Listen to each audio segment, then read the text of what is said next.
मित्रांनो, काही कथा या अत्यंत वेगळ्या पद्धतीनं आपल्या मनाचा ताबा घेतात. नारायण धारपांसारखा समर्थ लेखक जेव्हा एखादी कथा लिहितो तेव्हा त्या कथेच्या अनुषंगाने येणाऱ्या गोष्टींचा, घटनांचा, व्यक्तींचा विचार एवढंच ते मर्यादित राहत नाही. कल्पनेचा विस्तार हा त्या शब्दांपलीकडे जातो. Reading between the lines Narayan Dharap आपल्याला भरपूर गोष्टी सांगून जातात. आजची ही कथा या एका स्पेसिफिक कारणासाठी निवडली आहे. ही कथा वाचताना आपल्या मनात आपल्या आयुष्याचा पट उलगडल्याखेरीज राहणार नाही. अत्यंत विलक्षण, अतिशय मौलिक, एक वेगळ्या धाटणीची ही कथा आहे आणि ही तुम्हाला आवडेल याची मला निश्चित खात्री आहे. या वाचनाच्या उपक्रमाला आपणा सर्वांचा जो प्रतिसाद मिळतोय त्याबद्दल मी मनापासून आभारी आहे. पण काही वेळा त्या कथेच्या वाचनाच्या ओघात लाईक, शेअर, सबस्क्राईब करायचं राहून जातं. तर त्याची एक छोटीशी आठवण, आणि कथेतल्या विशिष्ट मुद्द्यापाशी आपल्या डोक्यात काही आलं तर तो विचार शेअर करायला विसरू नका, कारण हे अतिशय मौलिक असणार आहे इतर वाचणाऱ्यांसाठी सुद्धा आणि माझ्यासाठी सुद्धा. तुमच्या कॉमेंट्सची मला प्रतीक्षा आहे. जाता जाता एक छोटीशी गोष्ट, सन्सो व्हॉइस या चॅनलवरती जे साहित्य आता उपलब्ध आहे ते तसंच राहील. फक्त नाव सन्सो व्हॉइसच्या ऐवजी सन्सो हम असं पूर्ण मराठी नाव इथून पुढे चॅनलचं बदलणार आहे. हा बदल तुम्हाला कसा वाटतो हेही मला सांगा. तर वळूयात कथेकडे. जन्म. लेखक नारायण धारप. जन्म. सकाळी 6लाच पहिला फोन आला मोहन शेठचा. सध्या मोहन शेठशी एका व्यवहारासंबंधात बोलणी चालली होती. त्याची ही थोडीशी मस्कागिरी सहज समजण्यासारखी होती. पण मग रामभाऊंचा फोन आला. वाढदिवसानिमित्त शुभेच्छा आणि शुभचिंतन. रामभाऊंना तर कशातच स्वार्थ नव्हता. काचेसारखं स्वच्छ आणि पारदर्शक माणूस, आणि छेडला तर तितकाच धारदार. मग आणखी फोन आले. काही जण प्रत्यक्षच भेटायला आले. कोणी मिठाई आणली होती, कोणी पुष्पगुच्छ आणले होते. सर्वांनाच तो स्वार्थी किंवा मतलबी कसा समजणार. तेही यशस्वी लोक होते. तो समसमानांना केलेला मुजरा होता. पण ते एवढ्या अचूक नोंदी कशा ठेवतात? का हे त्यांच्या कार्यक्षम सेक्रेटरींचं काम आहे? शुभेच्छा कार्ड, पुष्पगुच्छ, मिठाई आपल्या साहेबांतर्फे पाठवणे असेलही. पण म्हणजे जगन्नाथ केदार या नावाची खूपच ठिकाणी नोंद झालेली होती. तर 45वा वाढदिवस. त्याच्या स्वतःच्या मनात तर नोंद होतीच होती. केवळ याच नाही, आतापर्यंतच्या सर्व जन्मदिवसांची. त्याच्या यशाच्या मार्गावरचे ते मैलांचे दगड होते. त्याच्या स्वतःपुरतं त्यानं या मार्गाला किल्ल्याच्या तटाकडे जाणाऱ्या एका अवघड चढणीचं रूप दिलं होतं. वाटेतल्या सर्व अडचणी ओलांडून, सर्व आपत्ती सोसून तो तटाला भिडला होता, आणि आता त्यानं तो तटही भेदला होता.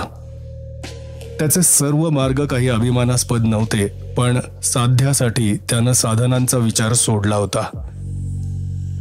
32व्या वर्षी अवंतिकेशी केलेला विवाह आता मोहन शेठशी आणि यापूर्वी अनेक संशयास्पद चारित्र्याच्या लोकांशी झालेले व्यवहार आणि आलेली जवळीक, हे आणि असे सर्व त्याच्या इप्सिताच्या वाटेवरचे टप्पे होते.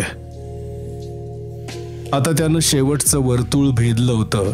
आता तो सत्तेच्या केंद्रापाशी पोहोचला होता, आणि आता त्याचा स्वीकार झाला होता. आजची ही शुभेच्छांची, पुष्पांची, मिठायांची बरसात हा त्याचा अखेरचा आणि निर्णायक पुरावा होता. आज त्याच्या शब्दाचं मोल लाखात मोजण्यासारखं होतं. त्याच्या एका होकारानं किंवा नकारानं लक्षावधी रुपयांचे फायदे किंवा तोटे होत होते. तो ऑफिसात आला की बाहेरच्या खोलीत त्याला भेटायला आलेल्यांची रांग लागलेली असे.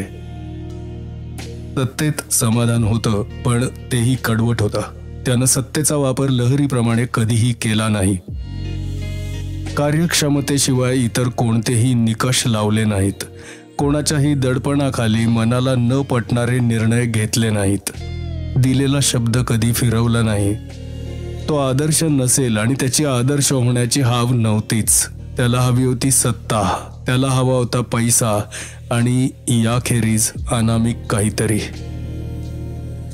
त्या दिवशीही त्यानं ऑफिसात जाण्याचा नेम मोडला नाही. सर्व कर्मचाऱ्यांनी त्याला नमस्कार करून शुभेच्छा दिल्या, पण अर्थात आज ऑफिसचं काम खंडित होत होतं. फोन कॉलमध्ये कॉंग्रॅच्युलेशन्सचे बरेच होते, भेटायला येणाऱ्यात हितचिंतकही खूप होते. संध्याकाळी घरी अवंतिकानं डिनर कम ड्रिंक पार्टी आयोजित केली होती. अवंतिका ही आदर्श होस्टेस होती. त्याला स्वतःला काहीही करावं लागलं नाही. 12:30 वाजता शेवटची जोडी गेली. मागची पुढची बाल्कनीची सर्व दारं बंद करून मग अवंतिका हॉलमध्ये आली. त्याच्या जवळ बसली. त्याचा हात हातात घेऊन ती म्हणाली, माझ्यातर्फे ही अभिनंदन जगन. त्यानं तिच्या हातावर फक्त हात टेकवला. तो बोलला काही नाही.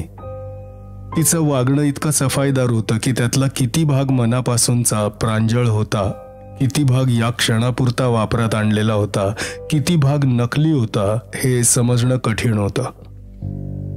त्यांच्या विवाहानं 2 धनाढ्य कुटुंब एकत्र आली होती, पण स्वभाव आणि आवडीनिवडी जुळत नाहीत हे ध्यानात येताच दोघांनी सुसंस्कृतपणे फक्त औपचारिक नातं ठेवलं होतं. एकमेकांच्या खाजगी आयुष्यात ते मुळीच रस घेत नसत. फक्त गेली इतकी वर्ष दोघांनी एक पथ्य पाळलं होतं. कशाचाही बभरा होऊ दिला नव्हता. आर्थिक स्वातंत्र्य दोघांनाही होतं आणि काही एका पातळीच्या वर पोहोचल्यावर सामाजिक टीकेची धारही बोथट होते. तुला एक विचारू का जगन? अवश्य विचार. 45 म्हणजे आयुष्याचा मध्यच जवळजवळ नाही का? तुला स्वतःला काय वाटतं? समाधानी, असमाधानी, यशस्वी, काय? तो विचार बघ ना आवाजातच म्हणाला, मी यशस्वी तर झालो आहेच, त्याचं समाधान आहे, अभिमानही आहे, पण त्याला एक काळी किनार आहे. हे समाधान भूतकाळात पोहोचत नाही. आजचं पंचपक्वान्नांचं जेवण मागची भूक भागवत नाही. आजचे मान मरातब, आजचा अधिकार मागचे अपमान, मागची लाचारी, मागचं दारिद्र्य धुवून काढू शकत नाही. तुझी सुरुवातीची वर्ष जरा कठीणच होती नाही का?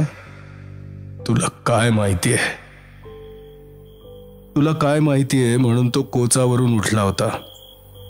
आता जाऊया का झोपायला? मी दमलोय म्हणत तो आपल्या खोलीत आला होता आणि फक्त बूट काढून कॉटवर लेटला होता. उशीवर हातांची जुडी होती, त्यावर डोकं होतं. नजर समोरच्या भिंतीवर टांगलेल्या, म्हणजे अवंतिकाच्या पसंतीनं खरेदी केलेल्या एका ॲब्स्ट्रॅक्ट पेंटिंगवर होती. पण त्याचे डोळे पाहत होते भूतकाळातला जगन्नाथ. एकाकी, उपेक्षित, अनाथ, असहाय्य जगन्नाथ. वडील लहानपणीच परागंदा झाले होते. आईनं लाचारी करून त्याच्या कुठल्या तरी दूरच्या नातेवाईकाकडे राहण्या शिकण्याची सोय केली होती. पुन्हा त्याला त्याची आई भेटलीच नव्हते. जे त्याच्यावर त्याला आसरा, जेवण, शिक्षण देण्याचा उपकार करत होते ते त्याला वेठीला लावलेल्या गुलामासारखा राबवत होते. दुपारी 1:30ला, रात्री 10ला सर्वांची जेवणं झाल्यावर उरलेलं अन्न देत होते. विटलेले, लहान झालेले, शिवणी उसवलेले, फाटक्या खिशांचे कपडे देत होते. पाटकोऱ्या कागदांच्या वह्या देत होते. जुनी पुस्तकं, मोडक्या पेन्सिली, गंजके कंपास. अभ्यासासाठी म्हणजे सर्व कामातून वेळ मिळाला तर मागचा अंधारा व्हरांडा. वर मान करून बोलण्याची सोय नव्हती, काहीही मागण्याची सोय नव्हती. तो एखाद्या इयत्तेत नापास होण्याचीच ते वाट पाहत असावेत. नापास झाला असता तर त्यांनी त्याला त्या क्षणीच घराबाहेर काढला असता. पुढे मग त्यांचाच एक मुलगा त्याच शाळेत दाखल झाला. त्याचं दप्तर, डबा जगन्नाथला न्यावा लागे. मुलांची मतं अनुकरण प्रिय असतात. तो लहान मुलगाही जगन्नाथला नोकरासारखं वागवायला शिकला होता. जगन्नाथच्या बुद्धीचा कस कधी लागलाच नाही. त्याची टक्केवारी 50च्या वर कधी गेली नाही, पण 40च्या खालीही कधी आली नाही. ही शाळेतली 14 वर्ष नरकवासच. अगदी काठावर SSC होताच एका सकाळी त्यानं गुपचूप घर सोडलं. उमेदवारीची खडतर वर्ष. तो सर्वात खाली होता. सर्व त्यालाच लाथाडत होते, तुडवत होते, पिदवत होते. ओझ्याचं गाढव. मानवात जे जे काही हिणकस आहे ते तो अनुभवत होता. मानवजातच जर त्याची शत्रू असेल तर त्या शत्रूचं दर्शन त्याला फार जवळून होत होतं. त्या शत्रूला तो इतका चांगला ओळखत होता की जेव्हा आक्रमणाची संधी मिळाली तेव्हा त्याला नेमकी मर्मस्थानं पुरी माहीत होती. दैव भल्यांना किंवा बुऱ्यांना एकच संधी देतं. ती आकस्मिक वेळी ध्यानीमनी नसताना येते. तुम्ही सतत तयार असलं पाहिजे. जगन्नाथ एका कंपनीत शिपायाच्या नोकरीवर होता. डाकेची ने-आण, स्थानिक पत्रांची ने-आण, क्वचित प्रसंगी बँकेत भरणा. अकाउंटंटच्या चुकीनं त्या दिवशी भरण्यात 10,000 रुपये जास्त आले. संध्याकाळपर्यंत जगन्नाथ कंपनीत कामावर होता. आरडाओरडा झाला असता तर मी बँकेत शोध घेऊन येतो म्हणून बाहेर पडून येताना त्यानं लपवलेले 10,000 परत आणले असते. पण काहीही गडबड गोंधळ झाला नाही. जगन्नाथनं त्यात संध्याकाळी ते शहर सोडलं. पुढे काय झालं यावर त्याने कधी क्षणाचाही विचार केला नाही. त्यानं राहणी बदलली नाही, कोणीही मित्र जोडले नाहीत, पण आता त्याच्याजवळ भांडवल होतं. त्यावेळी तो 21 वर्षांचा होता. कोणाला कशाची हाव असते, कोण कशाला घाबरतो, कोण कोणाचा द्वेष करतो या गोष्टी हेरण्याची दृष्टी त्याला आली होती. 11 वर्षातली त्याची प्रगती इतरांना आश्चर्यकारक स्तिमित करणारी वाटली तरी त्याला ती अपेक्षितच होती. समाजात रूढ असलेले प्रघात, क्रिया प्रतिक्रिया हेच तो वापरत होता. 32व्या वर्षी तो अवंतिकाच्या वडिलांपाशी तिच्यासाठी मागणी घालू शकला आणि त्यांनी अर्थात तिच्या संमतीनं त्या लग्नाला संमती दिली. आता डोक्याखाली हाताचे पंजे ठेवून तो विमनस्क नजरेनं समोर पाहत होता. त्याला माहीत होतं त्याचा बंगला अत्याधुनिक बांधणीचा होता. त्याची बाग हे एक खास आकर्षण होतं. सजावट दृष्ट लागण्यासारखी होती, पण तो या ऐश्वर्यात खऱ्या अर्थानं कधी सुखी झाला होता का? मनातला त्या लहानशा भुकेल्या अनाथ असहाय्य अपमानित जीर्ण जगणाऱ्या जगन्नाथसाठीचा आक्रोश कधी थांबलाच नव्हता. त्या बालमनात कसलीही आशा नव्हती. सर्व भविष्य अंधारमय होतं. ओल्या मातीवरचे हे ठसे आता वाळून दगडासारखे कठीण झाले होते. त्या केविलवाण्या जगन्नाथसाठी त्याचं काळीज कासावीस होत होतं, पण तो आता मागे भूतकाळात लुप्त झाला होता. त्याची आताची सर्व संपत्ती, सर्व सत्ता, सर्व संबंध एका गोष्टीत निरुपयोगी होते. त्या विद्ध हृदयाला तो क्षणभराचाही दिलासा देऊ शकत नव्हता. खोलीत एक सुगंध होता. आधुनिक कृत्रिम सेंट नाही, एक नैसर्गिक सुखद सुगंध. फुलांचा, निशिगंधाचा, मोगरीचा. पण आत्ता कसा? मग त्याची नजर दाराकडे गेली. दाराच्या आतच ते उभे होते. त्यांना जगन्नाथनं कधी पाहिलंही नव्हतं, पण ते तर मुळीच अपरिचित वाटत नव्हते. तो कॉटवर उठून बसला, मग उभा राहिला. बंगल्याची फाटकं बंद होती. सर्व दारं खिडक्या बंद होती. अलार्म सुरू झाले होते. मग हे इथपर्यंत पोहोचलेच कसे? सावकाश सावकाश तो त्यांच्या जवळ जाऊन उभा राहिला. क्षणभरापुरती त्याच्या मनावरून एक छाया सरकून गेली. तू किती अस्वस्थ आहेस, ते म्हणाले. स्वतःची ओळख करून देण्याच्या उपचारात त्यांनी वेळ घालवला नाही. भूतकाळाचं हे ओझं पाठी घेऊन किती वर्ष वाटचाल करणार आहेस? मी कसा विसरू? तो कळवळून म्हणाला. कोणी हातावर डाग दिले असते तर त्या खुणा जन्मभर राहिल्या असत्या, पण ही मनाची निघालेली सालटी, या मनाला झालेल्या जखमा त्या कोणाला दिसणार?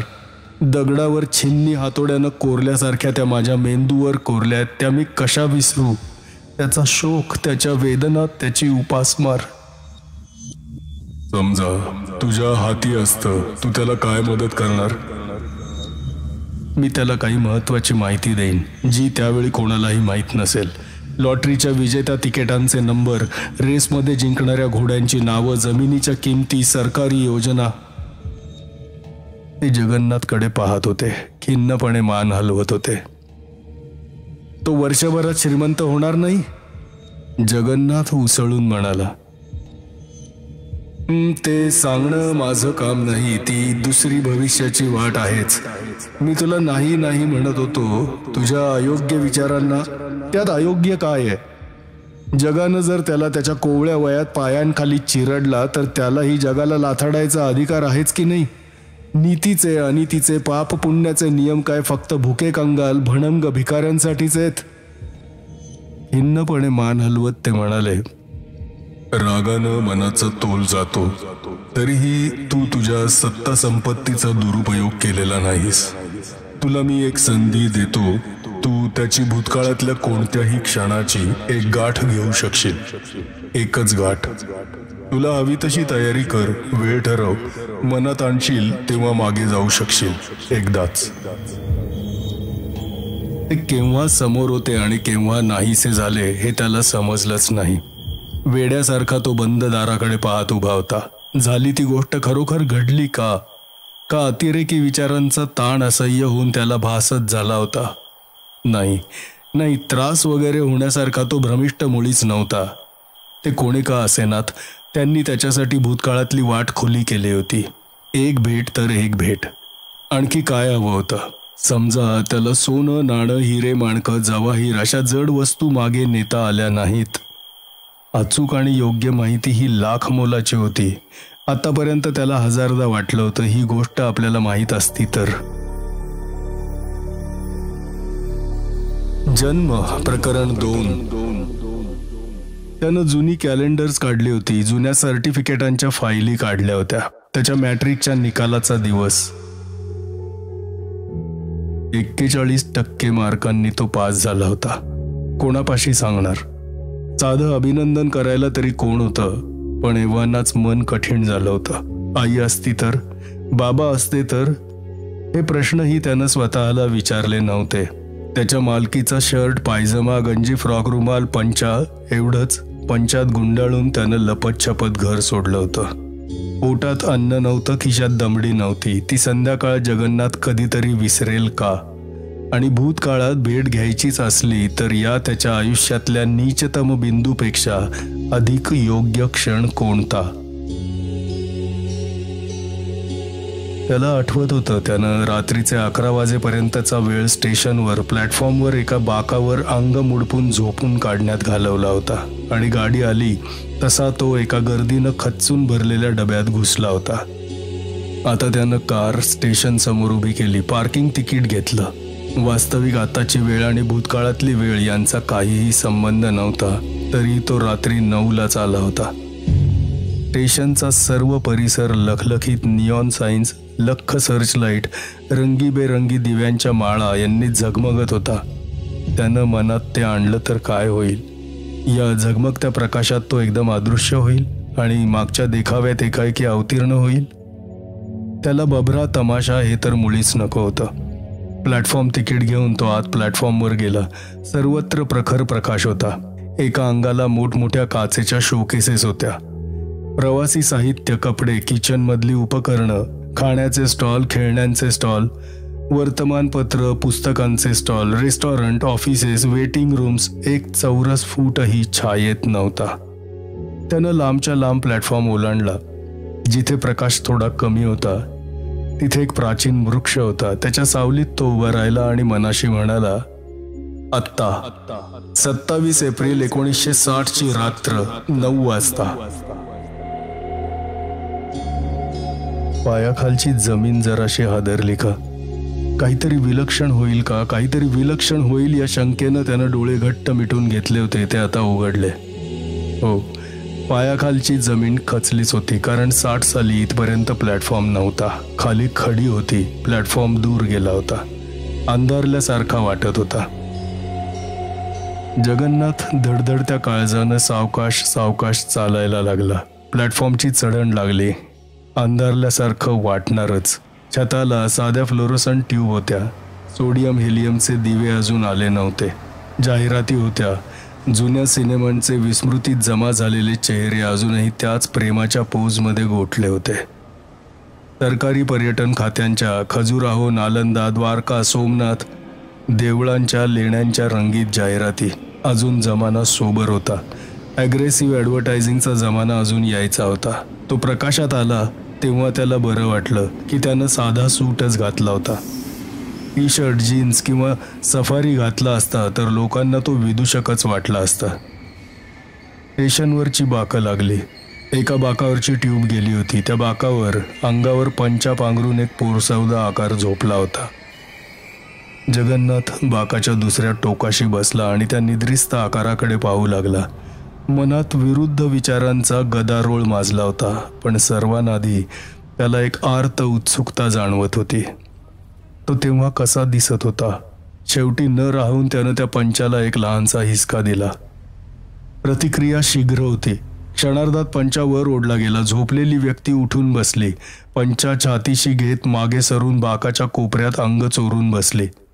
जेमतेम 17 वर्षांचं वय, किरकोळ म्हणजे खंगलेलंच शरीर, गडद निळा मळखाऊ शर्ट, जाड हरकचा पायजमा, उभट चेहऱ्यात मोठे मोठे डोळे, काच असलेली यव्हानाचा निग्रह दाखवणारी हानवटी. ओ गॉड! क्षणाक्षणाला जगन्नाथला वाटत होतं या भयभीत गोंधळलेल्या साशंक मनाच्या मुलाला मायेनं जवळ घ्यावं, सांगावं, पोरा धीर सोडू नकोस, भविष्यात तुझ्यासाठी अनेक आश्चर्य आणि अनेक मान मरातब आणि विजय आहेत. पण अर्थात तो जागचा हल्लाही नाही. फक्त खालच्या आवाजात म्हणाला, तू जगन्नाथ केदार?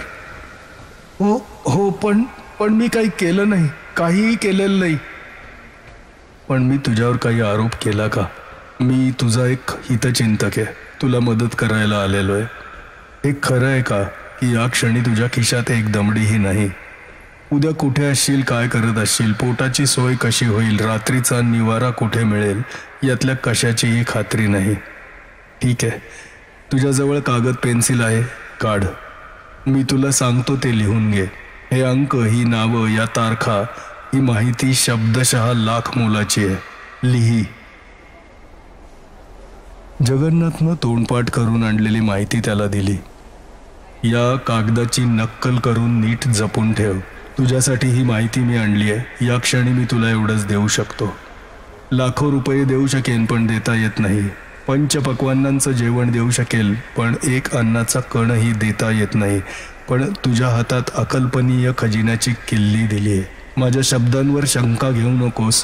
तुझ्या कल्याणाखेरीज माझ्या मनात अन्य विचारही नाही. तो जास्त काय सांगणार? आपलं नातं तर सांगू शकत नव्हता, इतर काहीही सांगू शकत नव्हता. समोरच्या चेहऱ्याकडे पाहता पाहता मन भरून येत होतं. पुरे आता ही असह्य भेट. तो मनाशी म्हणाला, आत्ता. प्रकरण 3. आसपासचा देखावा एकदम उजळला.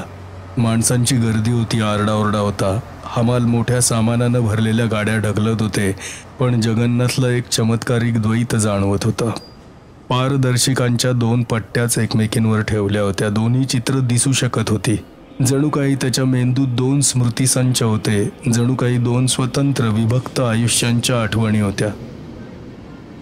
एका आयुष्यात तो गर्दीच्या डब्यात घुसून बिना तिकीट रेल्वेनं गेला होता. पहाटेस जे पहिलं मोठं स्टेशन आलं तिथे उतरला होता. दिवसभरात काबड कष्ट करून रुपया सव्वा रुपया कमावला होता. त्याच रखडल्या मार्गानं त्याचं आयुष्य, सुरुवातीची काही वर्ष तरी गेली होती.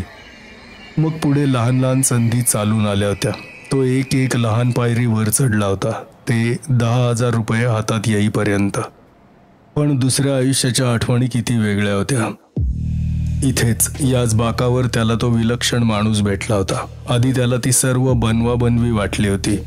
एका चुरगळलेल्या कागदावर पेन्सिलीच्या बोथट टोकानं लिहिलेली काही नावं, काही संख्या, काही तारखा, काही गावं. पण त्याला फसवण्यासारखं त्याच्यापाशी असं काय मौल्यवान होतं? या तर्कापेक्षाही जास्त प्रभावी अशी एक विलक्षण आपुलकीची भावना होती. हा माणूस आपल्याला, निदान आपल्याला कधीही फसवणार नाही त्याची खात्री होती. पहिल्या सावकाराची खात्री पटवायला फार कठीण गेलं. केवळ 2% त्याला समाधान मानावं लागलं. पण जेव्हा त्याची माहिती खडानखडा अचूक आहे असं समजलं, तेव्हा टक्केवारी वाढत वाढत 50% गेली. पण भागीदाराचा लोभ अनावर होण्याआधीच त्यानं गाव सोडलं होतं. वयाच्या 25व्या वर्षापर्यंत त्याला ती माहिती पुरली. तोपर्यंत तो लक्षाधीश झाला होता. पैशांसाठी कधी रक्ताचा घाम करावा लागला नव्हता. कमवलेल्या रुपयाची किंमत कळते. त्यातले 50 पैसे माणूस अडीअडचणीसाठी बाजूस ठेवतो. अनायासे आलेल्या पैशांची किंमत राहत नाही. बचत हा शब्दच कोशात नसतो. जिथून आज 1000 आले तिथून उद्या लाख येतील. पैसा होता, तोवर मान होता, मित्र होते, मैत्रिणी, सख्या होत्या. त्याच्यासाठी सर्व दारं खुली होती, त्याला सर्व अपराध माफ होते. पण अशी वेळ आली की त्याच्या जवळची माहिती संपली. संपत्तीचा झरा आटला. शेवटची ही 10 वर्ष म्हणजे सतत अधोगती होती. मन स्थिर नव्हतं, शरीर कसदार नव्हतं, हात कसबी नव्हते. जे त्याच्या पैशांवर चरले होते त्यांनी आता पाठी फिरवल्या. ज्या रंभा मेनकांनी त्याची शय्या सजवली होती त्या आता त्याची ओळखही विसरल्या होत्या. पत काचेचं पात्र आहे. एक वायदा, एक परत आलेला चेक, एक मोडलेला शब्द. पात्र खळखळत फुटतं. व्यसनं सुटली कारण ती पुरवायला पैसेच नव्हते. क्षणभराच्या शहाणपणात केलेल्या काही गुंतवणुकी आजपर्यंत पुरत होत्या, आता त्याही संपल्या होत्या. त्याच्यापाशी आता काहीही नव्हतं. याच बाकावरून अंगावरच्या कपड्यांनीशी त्यानं आयुष्याची सुरुवात केली होती. तेव्हाही तो कफल्लक होता आणि आताही तो इथे त्याच अवस्थेत आला होता. पण आता अंगात उमेद नव्हती, शरीरात शक्ती नव्हती, रक्तात रग नव्हती. वर्तुळ पूर्ण झालं होतं आणि त्याचा अर्थ शून्यच होता. याच ठिकाणी त्याच्या आयुष्याला एक वेगळं वळण मिळालं होतं. पात्र बदललेल्या प्रवाहासारखा तो वाहत वाहत उतारावरून खूप खूप खाली आला होता. आता वर जाणं नाही. हातातल्या मलाक्का केनवर डोकं टेकवून तो विमनस्क नजरेनं समोर पाहत होता. ती माहिती मिळूनही त्यानं जर ती वापरण्याचा मोह टाळला असता, स्वतःच्या हिमतीवर स्वतःचं आयुष्य घडवलं असतं तर फलित फार फार वेगळं मिळालं असतं. आता उरला होता फक्त एक पश्चात्ताप आणि आता सहनशक्तीची ही सीमा आली होती. आता एक निर्णायक पाऊल घेण्याचं धैर्य त्याच्यात होतं का? हा खेळ खलास करण्याचं धाडस तो दाखवू शकणार होता का? सुटका एकाच पावलावर होती. काठीच्या आधारानं तो उठला. कपडे वापरलेले चुरगळलेले होते. पाठीला बाक होता. पावलं फरफटत होती. प्लॅटफॉर्मचा लांबच लांब झगमगता विस्तार संपता संपेना. येणाऱ्या गाडीची वाट पाहत हजारो लोक रांगेनं उभे होते. त्यालाही त्याच गाडीनं जायचं होतं, पण फार फार दूरच्या प्रवासावर. शेवटी प्लॅटफॉर्म संपला. लेवल क्रॉसिंग मागे गेलं. सिग्नलचा दिवा मागे गेला. अंधार होता. फक्त 2 रुळांच्या चकचकत्या रेषा समोर होत्या. कर्कश शिट्टी देत धडाड धडाड करत गाडी आली. त्यानं स्वतःला गाडी पुढे झोकून दिलं.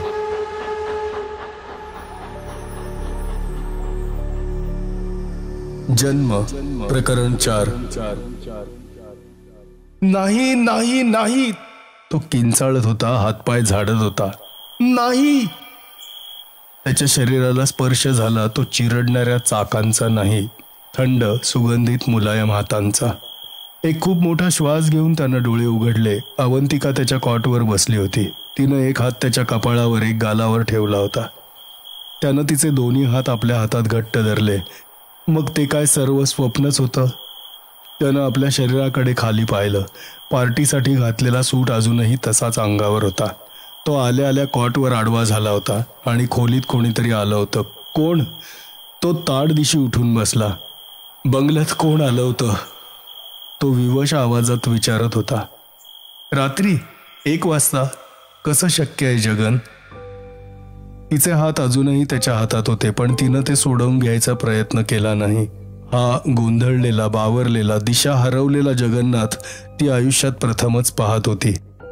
त्याची नजर काय पाहत होती कुणास ठाऊक, पण त्या भकास नजरेनं ती विलक्षण अस्वस्थ झाली होती, बेदरली होती. त्याचे हात हलवत ती मोठ्यानं म्हणाली, जगन. त्याची नजर सावकाश तिच्याकडे वळली.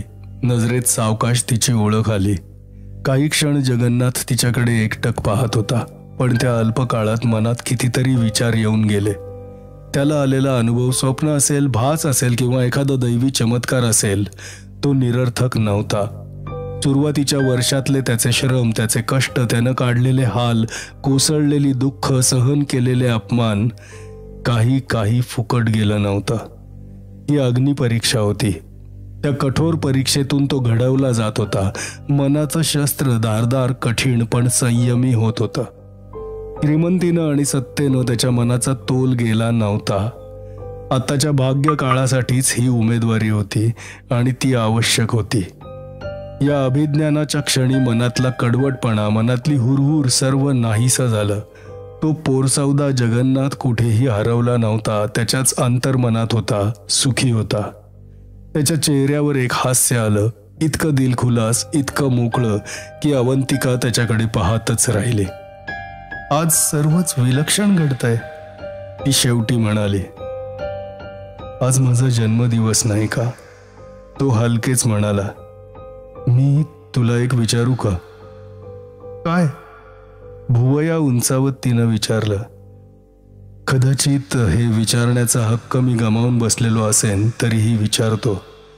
आज माझा जन्मदिवस आहे. आजची रात्र तू तुझ्या खोलीत गेली नाहीस तर चालणार नाही का?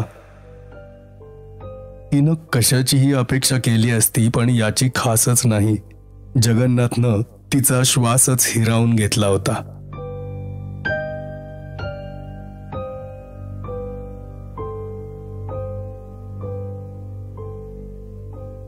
मित्रांनो, ही कथा कशी वाटली? मनामध्ये काही वेगळ्या गोष्टी उलगडल्या का? आपल्या भूतकाळातल्या काही गोष्टी नजरेसमोर उभ्या राहिल्या का? स्पेसिफिकली या कथेच्या बाबतीत तुमचे कॉमेंट्स, तुमचे फीडबॅक या रूपात माझ्याकडे यावेत याची मला प्रतीक्षा आहे. जन्म, लेखक नारायण धारप. समाप्त.